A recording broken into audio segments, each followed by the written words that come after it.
Good morning, everybody. MovieFan2002 here, and I'm here with a little video to talk about today. And before you ask, no, it's not about the whole thing that happened recently with Jimmy Kimmel and all that stuff. And yeah, I know it was a bit of a stupid move, but honestly, like Disney has done other stupid executive decisions as well. Long story short, it's stupid, but I feel like they're probably gonna work something out. They're going to. Thankfully, that's not the focus of the video. In fact, it's going to be a much more positive video today, as it's going to be related for Wicked for Good, especially about like a certain element that people have been talking about as of late. Yes, I know it's been a couple days late, but I do think it's a good time for me to talk about it. Before I talk about that thing, I must bring up the fact involving the movie itself, and that the runtime is revealed to be 2 hours and 18 minutes. And I think that's actually the perfect length of the film. I mean, I originally was hoping like it would have been around the same time as part one, but I personally am okay with that. And I am aware that there are some people who did like the film. They did admit that like it was a bit long, including like my brother thought like the movie was a bit too long. And thought like, but thankfully with the movie being 2 hours and 18 minutes, which I think my brother recalled like he was hoping like back like in January he was hoping like part two could be around at least around like 2 hours and 20 minutes like at the most. Well, you're getting a wish. Your wish, Nathan. So if you're watching this video, congratulations. You're getting your wish. Also, for those who are wondering, the movie's being rated PG, which it's understandable. I mean, and then again, there has been some recent films that did push the PG rating, like Puss in Boots: Last Wish, Spider-Man Across the Spider-Verse, and last year's Transformers 1. So, yeah, I mean, they said it's gonna be darker, but still contain some lightheartedness, and that's understandable. Oh, and one more thing, and before the main subject. You know how Superman had that special Amazon Prime thing they did a few days before the movie was released back in July? Well, they're going to do another Amazon Prime screening with, you guessed it, Wicked for Good on November 17th. Now, I'm not saying that I will be seeing that screening, although I'm not saying that I won't. But, anyways, on to the main point. That, of course, being the soundtrack. And boy, has there been some talks about it.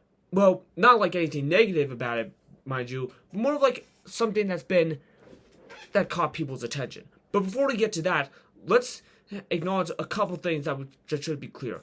First of all, we have the two new songs added for the film. That being No Place Like Home, which will be sung by Elphaba, like towards the beginning of the movie after Thank Goodness. Yeah, I know the first track says Every Day More Wicked, but let's be real here. I mean, I think it's gonna be a bit of a longer version of like the first part of the song, because like it's technically like the song before Thank Goodness comes into it. Then, because I mean, if you've seen the stage show, then you know what I'm talking about. And don't worry, I'm not gonna be spoiling too much on here.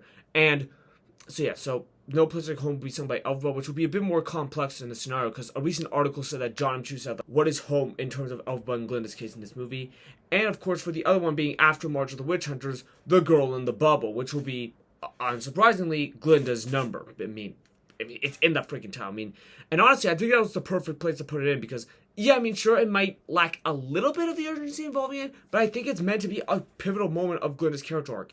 In fact, from the looks of it, it might probably be Glinda's defying gravity. And I think that makes sense, because, like, I feel like this is going to be still a bit more of Glinda's movie, even though this is still Elphaba's story, but it's still both of their stories. And, like, and I heard that they will be getting more screen time together in this film, which that'll be great. Oh, and also, one more thing. We finally have the Wicked Witch of the East song part of the soundtrack.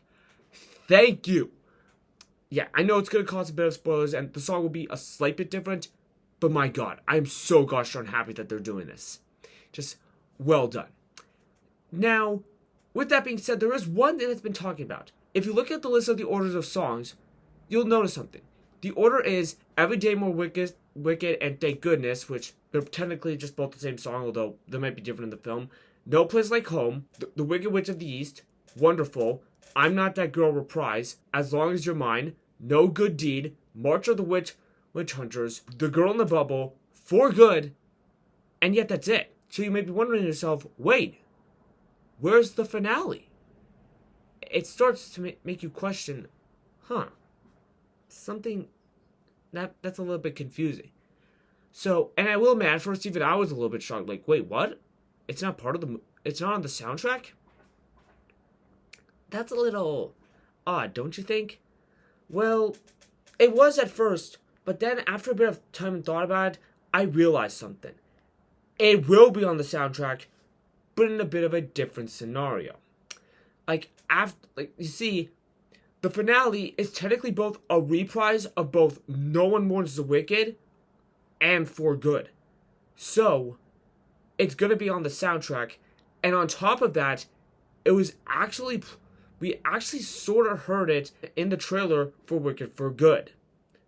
Believe me, we actually did. And here's the proof.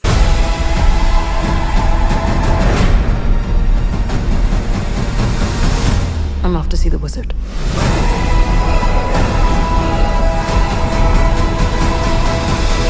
Now, granted, we'll see what happens in the actual film, but there is a good chance it'll still be in the movie and on the soundtrack. That's all I'm saying. Now, of course, the soundtrack won't be out until November 21st, which is 9 more weeks from today. But when it does, we'll know our answer. So yeah, all in all, it's great to have this new information, and pretty soon we're probably gonna get a new trailer. I mean, come on, my birthday is like in 9 days from now. I think probably if we're gonna do something next week, Universal, I think it's probably a good amount of time to get that trailer. I mean, and after all, the Gabby's Dollhouse movie is about to come out next week, so I think you probably better get a new trailer out as soon as possible. And there you go. Until this next video comes, if you'd like to be part of this channel, all you have to do is click the subscribe button down below, like this video if you enjoy it, and until next time, peace and take care.